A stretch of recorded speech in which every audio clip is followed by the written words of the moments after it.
Assalamualaikum warahmatullahi wabarakatuh. Selamat pagi. Alhamdulillah ya, hari Senin mengawali minggu ini dengan semangat karena Senin itu hari yang sangat mulia. Nabi besar kita Nabi Muhammad SAW itu dilahirkan di hari Senin, dan surga katanya dibuka juga di hari Senin dan Kamis. Jadi Senin ini ayo kita jadikan semangat baru untuk hidup lebih baik, hidup sehat kaya berkah, bermanfaat untuk banyak orang ya. Jadi pada pagi hari ini saya mau sharing-sharing sedikit. Sebenarnya bukan sharing yang wah sih, karena saya juga masih banyak belajar ya tentang bagaimana tips-tips punya tim yang juara. Jadi ada 6 tips yang bisa saya bagikan supaya punya tim-tim yang juara. Yes, tim-tim juara. Mau nggak nih tim-timnya jadi juara semua, tim-timnya hebat dalam membangun aset, penjualan, dan seterusnya. Yang pertama yaitu mulai dari diri sendiri. Ya, ini sebenarnya ilmu lama ya. Dulu sering kan kita dibilangin sama orang-orang yang sudah sukses, kalau kamu pengen dapat mitra berlian atau dapat tim yang berlian, maka kamu harus jadi seseorang yang berlian sendiri. Jadi jangan, kita itu leader, bukan bos. Maksudnya gimana? Kalau bos itu cuman memerintah, menyuruh tanpa memberi contoh. Kalau leader itu kita mencontohkan mulai dari diri kita sendiri dulu. Jadi jangan ngomong, aduh mitraku nggak pinter jualan nih, padahal kita sendiri nggak mau jualan. Aduh mitraku ini belanjanya nggak teratur, orang kita sendiri belanjanya nggak teratur. Jadi jangan kayak gitu ya. Jadi mulailah dari sendiri. Kalau pengen jadi berlian, kita harus jadi berlian. Terus ini juga yang perlu banget ya, karena kan teorinya sama, prakteknya mungkin sama, tapi hasilnya nggak selalu sama. Itu bergantung pada diri kita sendiri. Bagaimana hati kita menyikapinya, pikiran kita positifkah atau negatifkah, tujuan kita sudah lillahkah atau masih berfokus pada diri kita sendiri. Jadi belajarlah berpikir, bukan berpikir apa yang saya dapat dari bisnis ini, tapi cobalah berpikir apa yang saya bisa berikan untuk mitra-mitra saya. Apa yang saya bisa berikan untuk leader-leader saya. Apa yang bisa saya berikan untuk perusahaan kita. Jadi bukan kita menuntut apa yang bisa kita dapat. Jadi ini PR juga sih, supaya kita nggak banyak menuntut tapi lebih banyak memberi ya. Kalau kita sudah beri, nanti Allah yang ngasih kita, yang pastinya lebih dahsyat gitu ya. Jadi belajar memperbaiki karakter diri kita sendiri, mulai dari diri kita sendiri. Jadilah berlian untuk diri kita sendiri, baru bersiaplah Allah titipkan berlian-berlian baru di jalur kita ya. Yang kedua, ngerpe dari buku ya. Yang kedua, belajarlah jadi pemimpin. Leadership itu penting ya. Leadership itu penting sekali dalam sebuah bisnis. Mau kita konvensional kah, mau kita berjenjang jaringan kah, sosok leadership itu penting. Leadership itu yang bagus yang seperti apa? Yang fokus pada solusi, bukan masalah. Kenapa? Gini ya teman-teman, semakin kita naik, semakin kita punya tim yang besar, semakin kita naik tangga yang lebih tinggi, itu pasti ujiannya makin banyak. Entah itu nanti ada konflik antar mitra entah itu nanti ada masalah ini itu pasti akan semakin banyak. Dan itu kita sebagai leader harus bukan fokus pada permasalahannya, tapi bagaimana kita bisa menyikapinya. Kita harus peka, karena di bawah-bawah, di tim kita, di jaringan kita, itu pasti ada permasalahan, ada gesekan. Nah itu kita harus peka, mengobati itu semua supaya tidak semakin menjadi luka yang menganga dan susah untuk diobati. Jadi fokus pada solusi, bukan permasalahan. Jadi nggak ada keluhan, nggak mengeluh, tapi gimana ya supaya bisa dapat solusi gitu. Terus pasang kacamata kuda, ini penting ya. Sebagai leader wajib untuk fokus. Kita sendiri nih harus yakin kalau menjalankan bisnis ini bisa memberikan dan mewujudkan semua impian kita. Kalau kita sudah yakin, ya sudah, jalan satu, fokus, seriusi, dan jadikan jalan benar-benar mencapai impian kita. Jangan sampai nanti jalanin ini, tapi nanti jalanin ononya lagi gitu. Jadi karena bisnis kayak gini tuh, secara nggak langsung, apa yang kita lakukan, apa yang kita pikirkan, apa yang kita ucapkan itu secara nggak langsung akan terduplikasi. Percaya, saat kita yakin, bismillah, saya yakin bisa sukses di sini. Tanpa kita ngomong ke mitra-mitra kita pun, mereka pun akan teraliri energi positifnya. Jadi ikut-ikutan yakin. Tapi saat kita ini, dalam hati kita sudah nggak yakin, sudah ragu, meskipun kita ngomong di grup memotivasi tim supaya yakin, itu nggak akan bisa terjadi 100% sempurna, karena secara nggak langsung duplikasi itu berlaku. Jadi mulai sekarang diperbaiki niatnya di sini, keyakinannya di sini, sama leadernya, sama perusahaannya, sama produknya. Terus tetap aja ulet, diistiqomahkan. Sekarang mungkin kita masih menanam, tapi ada masanya kita panen. Terus duplikasi, jadi tetap ya ilmunya Pak SPL Newt itu tetap harus kita praktekkan. Jadi duplikasi leader-leader yang sudah sukses, karena jalanin bisnis ini tuh bisnis yang paling gampang, bisnis nyontek, bisnis kopas, tapi rezeki ngalir. Kemudian yang ketiga, tulus dalam segala hal. Jadi kalau saya kemarin saat reward yang pertama, waktu itu saya masih dapat 50, kan sudah terbangun.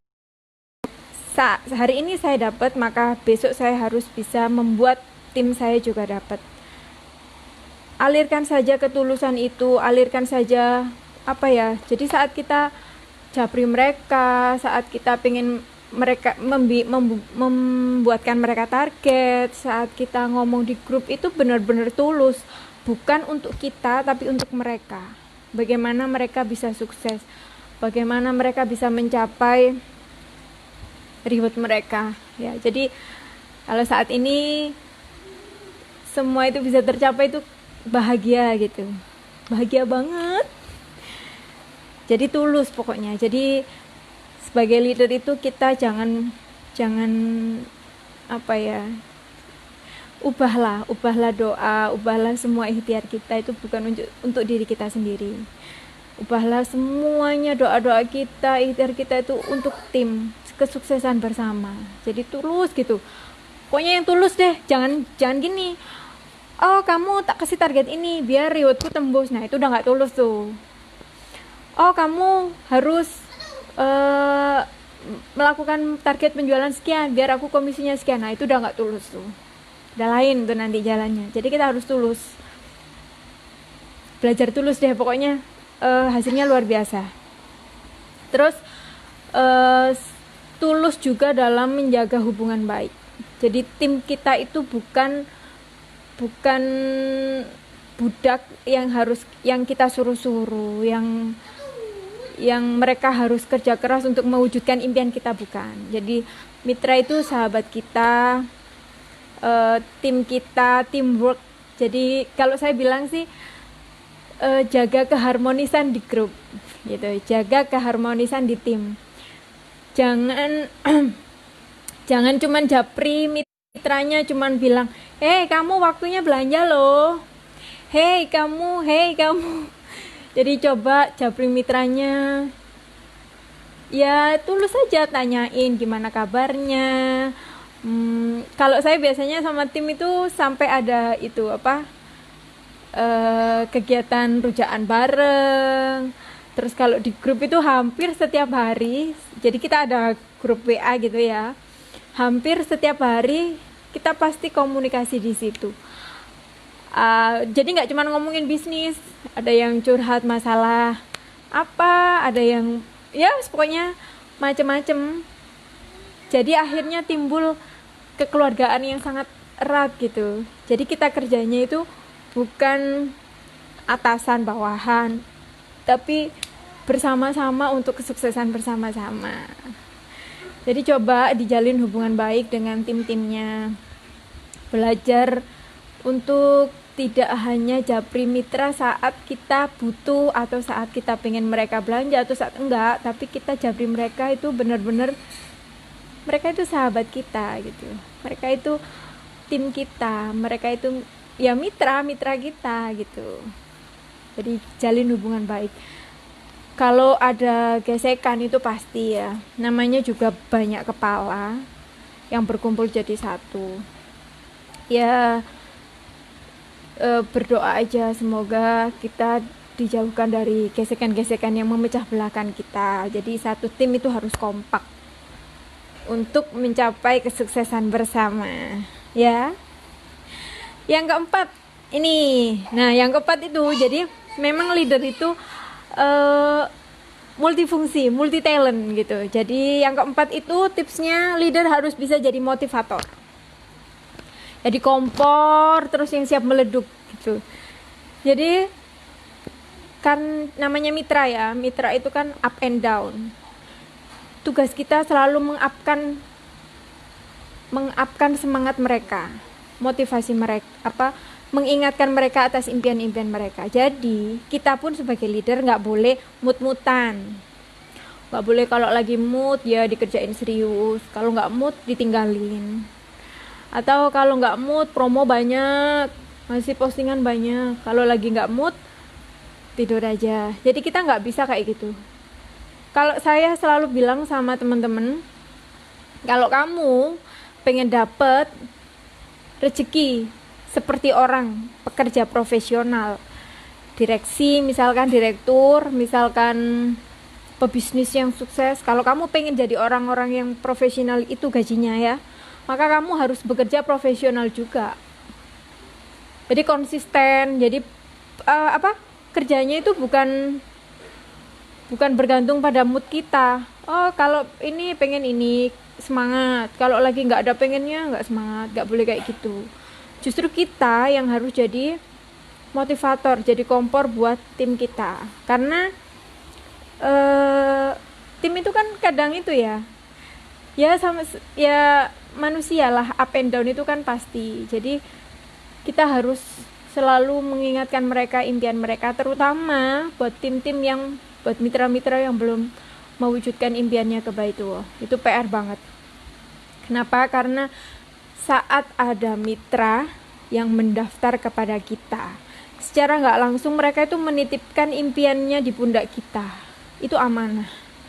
Jadi saat kita belum bisa membantu mewujudkan impian itu, kayaknya timbulkan rasa berdosa gitu. Jadi kita benar-benar semangat nih buat bantu mereka supaya sukses gitu. Nggak boleh mut-mutan, harus jadi kompor meleduk. Harus jadi motivator. Mbak, tapi kan aku nggak bisa jadi motivator. Ya kalau nggak bisa jadi motivator jangan jadi leader. Nggak ada istilah kata nggak bisa.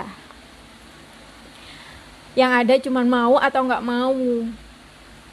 Kalau kamu mau pasti kamu bisa gitu ya. Jadi nggak boleh ngeluh, nggak boleh ngomong nggak bisa. Kalau kita punya impian, kalau kamu pengen mencapai sesuatu yang belum pernah kamu capai, maka lakukan hal-hal yang belum pernah kamu lakukan sebelumnya. Keluar dari zona nyaman. Kalau sekarang belum bisa motivasi, berarti harus belajar biar bisa jadi motivasi buat timnya. Kalau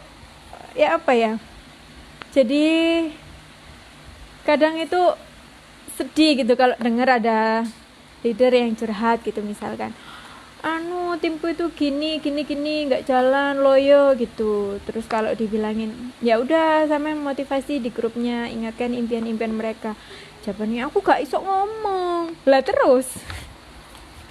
Lucu kan? Jadi nggak ada kata nggak bisa, mau atau tidak mau. Yang kelima adalah konsisten. Nah ini ya, jadi banyak sekali saya melihat orang-orang sukses, dia punya sistem kerja yang bagus gitu ya, sistem kerjanya bagus, tapi sayangnya nggak diistiqomahkan, nggak dikonsistenkan. Nah kalau saya itu orangnya nggak punya teori, nggak bisa mengkonsep sesuatu yang wah, tapi saya punya kelebihan yaitu konsisten. Misalkan ya, kalau di grup saya itu misalkan setiap hari Jumat, setiap hari Jumat malam itu biasanya kita ada belajar bareng di grup. Itu kayaknya sepele, tapi kalau diistiqomahkan terus ternyata hasilnya luar biasa. Teman-teman yang sebelumnya nggak bisa bikin FB story, yang sebelumnya nggak bisa bikin IG, yang sebelumnya nggak bisa bikin YouTube, yang sebelumnya IG-nya masih acak-adut, itu semuanya akhirnya sekarang perlahan mulai membaik. Nah kalau sudah tokonya sudah cantik, tokonya sudah bagus, insya Allah kan pembeli makin banyak, makanya sekarang omsetnya naik, alhamdulillah gitu ya. Jadi kalau kita punya konsep kerja dan itu ada hasil, istiqomahkan. Itu yang banyak gak dijalanin sih ya. Jadi PR banget. Jadi harus istiqomah. Memang mudah diucapkan, tapi memang gak mudah dijalankan. Tapi harus kita jalankan. Terus jangan cepat puas. Ini saya aja udah wanti-wanti ke beberapa tim yang sekarang udah jadi peraih reward. Jangan mudah puas, karena saat buah kalau sudah matang itu dekat sama busuk. Orang kalau sudah dekat sama kata puas, dia akan cepet dien gitu loh, berakhir gitu. Jadi jangan cepet puas. Manusia itu harus terus berproses terus, belajar terus, meningkatkan terus. Jadi jangan cepat puas. Apa yang kita dapatkan hari ini itu lebih mudah daripada kita mempertahankannya. Jadi jangan jadi orang yang mudah puas. Nah yang keenam, yang terakhir ya. Yang keenam itu memberikan apresiasi ya. Jadi kita nih manusia itu makhluk yang paling seneng banget dikasih apresiasi, bener nggak? Gampangannya gini, kita nih dipuji sama suami aja, sebagai istri dipuji, mama tambah cantik aja, seneng nggak? Seneng kan? Jadinya kita kan semakin loyal sama suami, ya kan? Kalau kita masak nih, misalkan kita masak ya, terus habis disajikan ke suami bilang, wah masakannya enak, kira-kira besok mau masak lagi apa enggak? Pasti masak terus kan, gitu. Jadi memberikan apresiasi buat mitra, nggak harus barang, nggak harus sesuatu yang besar. Mereka bisa menjual produk misalkan, itu kita apresiasi, kita kasih ucapan selamat lah, apa itu mereka udah seneng kok. Kita doakan bisa dapat menjual yang lebih banyak, apalagi kalau dikasih barang ya. Jadi boleh banget, karena mitra itu kan nggak semuanya targetnya misalkan gini ya, ada tangga-tangganya gitu kan. Ada mitra yang sudah tingkatannya tinggi, ngejarnya mungkin reward. Ada mitra yang masih baru, yang belum sampai atau belum bisa mungkin di periode ini untuk mengejar reward. Lalu apa yang mereka bisa dapatkan biar mereka semangat? Nah itu tugas kita tuh, ngasih apresiasi buat mereka. Jadi jangan pelit ya, berbagi rezeki buat mitra gitu ya. Jadi kasih apa kek, mereka kita kasih target apa kek, kalau tercapai nanti tak kasih hadiah misalkan kayak gitu. Itu halal kita lakukan dan pasti mitra juga makin seneng. Kayaknya gitu kan. Mungkin itu aja 6 tips dari saya supaya timnya bisa menjadi tim juara, tim yang banyak lahir pray rewardnya, amin. Sering-sering baca kalau jadi leader itu. Terus buat tambahan juga ya, jadi kita jangan pelit share apa yang kita bisa gitu. Jadi kita share aja tips trik ya kesuksesan kita untuk orang lain gitu. Semakin kita share ilmu kita, insya Allah semakin banyak doa-doa juga buat kita, dan nggak akan merugi juga kita bagi ilmu kita ke semuanya. Kalau saya sih gitu ya. Kumpul-kumpul dengan energi positif itu bisa membangkitkan gairah kita. Gitu. Itu bagus banget. Jadi kalau kata Pak Juli biasanya kan gitu ya, 6 orang di sekeliling kita itu mempengaruhi rezeki kita, itu benar banget. Nah, enaknya di sini ya, jalan-jalan, walking, talking. By to I'm coming. Jalan-jalan LN bisa. Rezeki alhamdulillah ya. Kalau dari bisnis ini aja, saya setiap bulan 15 sampai 25 juta per bulan masuk ke rekening. Alhamdulillah banget. Jadi meskipun lagi lockdown, saat semua bisnis sedang lesu, alhamdulillah bisnis Armina Daily makin gitu. Saya berharap semuanya yang nonton bisa dapat ilmunya lah ya. Meskipun ya entahlah, ampas-ampasnya adalah ya. Semoga bisa dipraktekkan, bisa bermanfaat buat timnya. Saya doakan semoga semuanya bisa menjadi tim-tim yang berlian, jadi tim-tim yang juara. Yuk kita sukses bareng-bareng, kita sukses sama-sama. Kita besarkan Armina Daily, kita boomingkan, kita duniakan Armina Daily, dan kita capai impian kita sama-sama. Amin, amin. Semoga makin banyak lahir peraih-peraih reward. Yang baru daftar semoga segera bisa dapat gajian gede, yang lainnya juga bisa semoga segera dapat gajian minimal 15 juta lah per bulan untuk awal ya. Bismillah. Yang sudah expert bisa 100 juta per bulan, rewardnya naik terus, peraih rewardnya nambah terus, jamaah umrohnya naik terus, dan bismillah akhir tahun kita ke Turki, Australia gratis. Tahun depan kita haji plus rame-rame, amin amin ya robbal alamin, amin. Mungkin itu saja dari saya. Saya akhiri. Assalamualaikum warahmatullahi wabarakatuh. Semoga bermanfaat dan semoga sukses semuanya.